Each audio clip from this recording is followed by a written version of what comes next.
નમસ્કાર વિદ્યાર્થી મિત્રો, ધોરણ 12 નામાના મૂળ તત્વો પ્રકરણ 6 ભાગીદારની નિવૃત્તિ કે મૃત્યુ.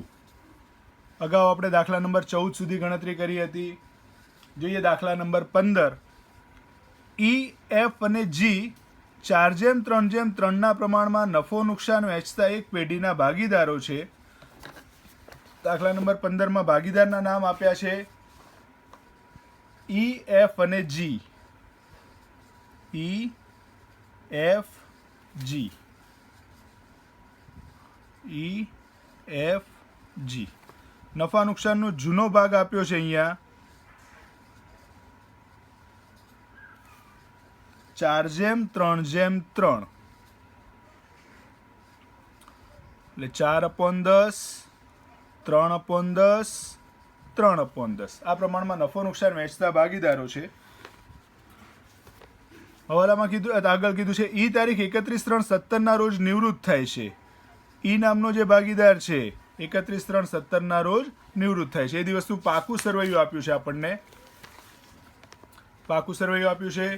વધારાની માહિતીમાં કીધું છે ભાગીદારી કરારમાં થયેલ જોગવાઈ અને ભાગીદારોએ નક્કી કર્યા મુજબ ભાગીદાર નિવૃત્ત થાય ત્યારે પેઢીની પાઘડી 7,000 નક્કી કરવી, જમીન મકાનની કિંમત 7,000, ફર્નિચરની કિંમત 2,000 નક્કી થઈ, સ્ટોક 10% વધુ કિંમતે બતાવેલ છે.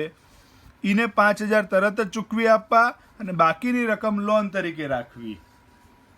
એફ અને જી ઈને ચૂકવવા અને 2,000 કાર્યશીલ મૂડી તરીકે રાખવા માટે સરખે હિસ્સે જરૂરી રોકડ લાવવાની રહેશે. અહીંયા ઈને ચૂકવવાના છે 5,000 એ અને કાર્યશીલ મૂડી 2,000, એટલે આટલી રકમ રાખવાની. જે કંઈ ખૂટે છે બંને સરખે હિસ્સે રોકડ લાવશે.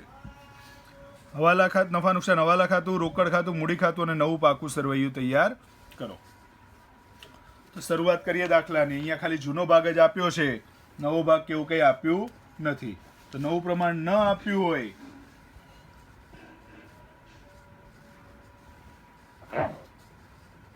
નફા નુકસાનનું નવું પ્રમાણ ન આપ્યું હોય ત્યારે જે જૂનું પ્રમાણ છે એ જ નવો ભાગ થશે 3:3 એટલે સરખે હિસ્સે 1:1 અને લાભનું પ્રમાણ પણ એ જ થશે 1:1. તો જૂનો ભાગ અને નવો ભાગ અને લાભનું પ્રમાણ. શરૂઆત કરીએ દાખલાની. તો સૌથી પહેલા મૂડી ખાતામાં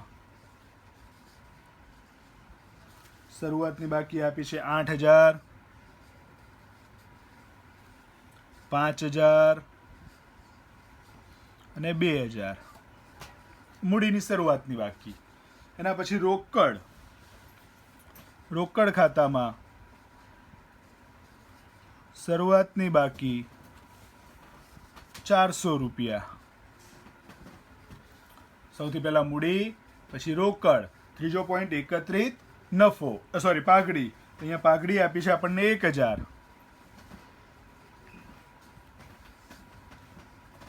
તો 1,000 જે પાઘડી છે નફા નુકસાનના જૂના પ્રમાણમાં 4:3:3 પ્રમાણમાં વેચીએ તો 1,000 ને વેચીએ એટલે 400, 300, 300. સૌથી પહેલા મૂડી, રોકડ, પાઘડી. ચોથો પોઈન્ટ એકત્રિત નફો. એકત્રિત નફામાં આપ્યું છે સામાન્ય અનામત. સામાન્ય અનામત આપ્યું છે 2,000. 2,000 ને વેચીએ નફા નુકસાનના જૂના પ્રમાણમાં એટલે 800, 600, 600. એકત્રિત નફામાં બીજું કંઈ છે નહીં. પાંચમો પોઈન્ટ એકત્રિત ખોટ. તો એકત્રિત ખોટ પણ નથી એટલે વધુ એ બધું હવે નવા પાકા સરવૈયામાં.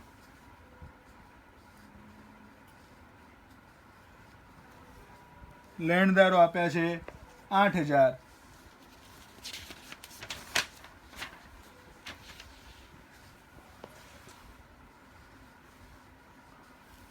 દેવી ઊંડી 2,000. મિલકતો સાઈડ જમીન, મકાન 6,000.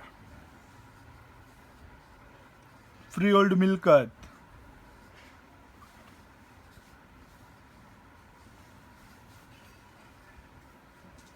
3000, ફર્નિચર 3000, સ્ટોક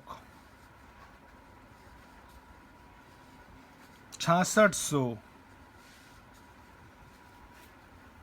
અને દેવાદાર 7000. પાકું સરવૈયું લખી નાખ્યું. સૌથી પહેલા મૂડી, રોકડ, પાઘડી, એકત્રિત નફો, એકત્રિત ખોટ, વધુ એ બધું પાકા સરવૈયામાં. હવે હવાલા. તો હવાલામાં આપણને કીધું છે પેઢીની પાઘડીની કિંમત 7000 નક્કી થઈ. અહીંયા કુલ પાઘડી આપી દીધી છે આપણને. કુલ પાઘડી 7000. કુલ પાઘડી આપી છે 7000. આપણે તો નિવૃત્ત ભાગીદારની પાઘડી એટલે એની પાઘડી તો 7000 ગુણ્યા એનો નફામાં ભાગ 4/10.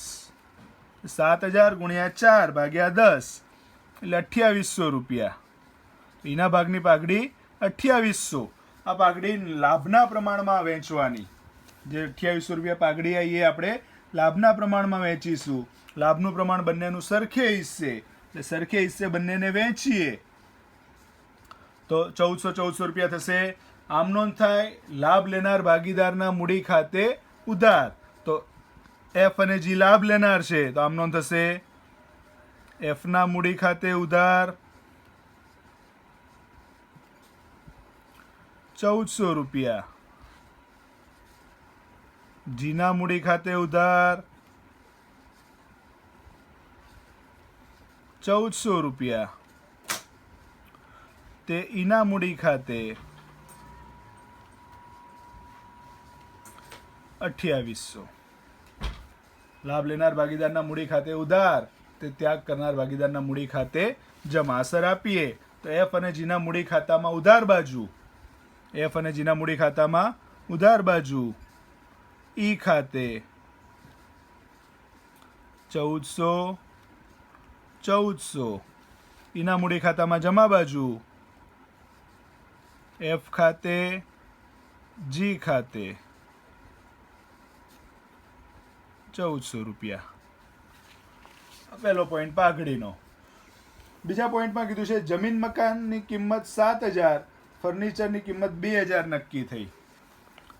જમીન મકાન અહીંયા આપણને આપ્યું છે 6000, કિંમત થઈ 7000. આપ્યું છે 6000, કિંમત થઈ 7000. તો વધારો કરવો પડશે, પ્લસ વધારો 1000. જમીન મકાનની કિંમત આપી હતી 6000, હવે 7000 ગણવાની છે એટલે 1000 નો વધારો થયો. મિલકત વધે, પુનઃ મૂલ્યાંકન ખાતામાં જમા બાજુ. જમીનમાં વધારો 1000, મિલકતની કિંમત વધે એટલે પુનઃ મૂલ્યાંકન ખાતામાં જમા બાજુ. પછી એમાં કીધું તું ફર્નિચરની કિંમત 2000 નક્કી થઈ. ફર્નિચર આપણને આપ્યું છે 3000. ફર્નિચર આપ્યું છે 3000, કિંમત નક્કી થઈ 2000. તો માઇનસ કરવા પડશે. ફર્નિચરમાં ઘટાડો 1000. મિલકત ઘટી, ફર્નિચર મિલકત ગણાય, મિલકત ઘટે, પુનઃ મૂલ્યાંકનમાં ઉધાર બાજુ. ફર્નિચરમાં ઘટાડો 1000.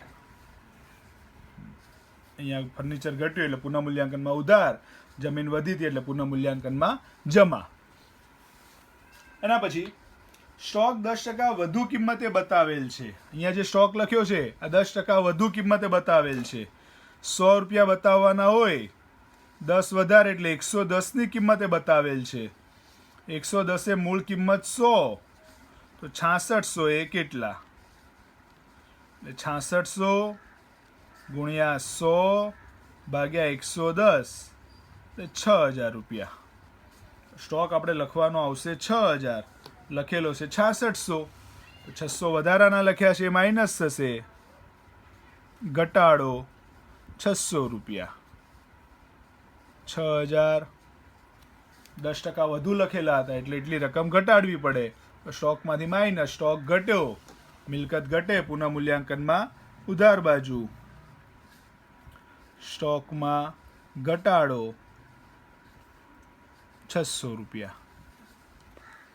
એના પછી ઈને 5000 તરત જ ચૂકવી આપવા. ઈ નામનો જે ભાગીદાર છે એને આપણે 5000 ચૂકવવાના છે. રોકડ ખાતે 5000 અને રોકડ જાય એટલે જમા બાજુ ઈના મૂડી ખાતે 5000. ઈનો જે ભાગ આવે એમાંથી 5000 આપણે રોકડા ચૂકવી દેવાના અને બાકીની રકમ લોન તરીકે રાખવી. ટોટલ જે આવશે ડિફરન્સ એ આપણે લોન તરીકે રાખવાની છે. ટોટલ છેલ્લે એના પછીનો હવાલો. એફ અને જી એ ઈને ચૂકવવા માટે અને 2000 કાર્યશીલ મૂડી રાખવા માટે. કાર્યશીલ મૂડી એટલે રોકડ ખાતાની આખર બાકી. આખર બાકી 2000. બીજી અસર મિલકત લેણા બાજુ રોકડ શિલ્લક 2000. જરૂરી જે રકમ લાવવાની છે બંને સરખે હિસ્સે લાવશે તો 7000 છે ટોટલ. 7000 માંથી 400 માઇનસ કરીએ ડિફરન્સ આવે 6600. 6600 બંને સરખે હિસ્સે. એફ ના મૂડી ખાતે, જી ના મૂડી ખાતે સરખે હિસ્સે. અહીંયા કીધું છે આગળના દાખલામાં રકમ નહોતી આપી એટલે પહેલા મૂડી શોધી હતી. અહીંયા આપણને કહી દીધું છે બંને સરખે હિસ્સે લાવશે એટલે અહીંયા રકમ આપી દીધી છે તો રકમ લખી નાખી 3300. રોકડ ખાતામાં ઉધાર, મૂડી ખાતામાં જમા. રોકડ ખાતે એફ ને 3300, જી ને 3300. ટોટલ કરીએ. પહેલા પુનઃ મૂલ્યાંકન ખાતાનું ટોટલ 1600 રૂપિયા. 1600 માંથી 1000 માઇનસ કરીએ એટલે 600 રૂપિયા ડિફરન્સ. મૂડી ખાતે ઈ, એફ, જી 4:3:3 ના પ્રમાણમાં 240, 180, 180. પુનઃ મૂલ્યાંકનમાં જમા, મૂડી ખાતામાં ઉધાર. પુનઃ મૂલ્યાંકન ખાતે 240, 180, 180. મૂડી ખાતાનું ટોટલ કરીએ. નિવૃત્ત ભાગીદારને જે કંઈ ડિફરન્સ આવશે લોન ખાતે લઈ જવાનો અને સદ્ધર ભાગીદાર જે ચાલુ ભાગીદાર છે એને આખર બાકી. તો એનું ટોટલ કરીએ 8000, 800, 1400 એટલે ટોટલ 11600. 11600 માઇનસ 5640. 5640 ડિફરન્સ આવશે 5960. 5960 લોન ખાતે. મૂડી ખાતામાં ઉધાર, સરવૈયામાં મૂડી દેવા બાજુ. ઈની લોન 5960 રૂપિયા. બાકીના બે ભાગીદારનું ટોટલ કરીએ આખર બાકી મળે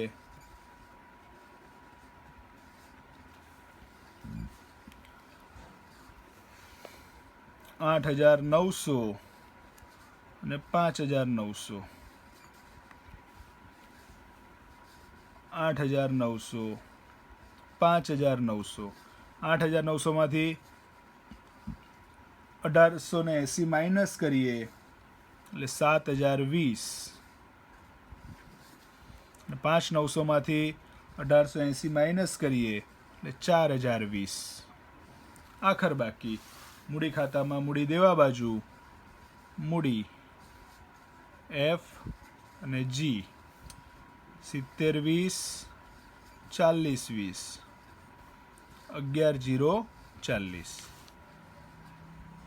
સરવૈયાનું ટોટલ અંદર જે વિગતો છે એને બહાર લઈ લઈએ. દેવાદાર 7,000, પ્રીઓલ્ડ મિલકત 3,000. 11 ને 5 16, 17 ને 10 27,000. મિલકતો સાઈડ 10 ને 16, 18 ને 7 25 ને 2 27,000.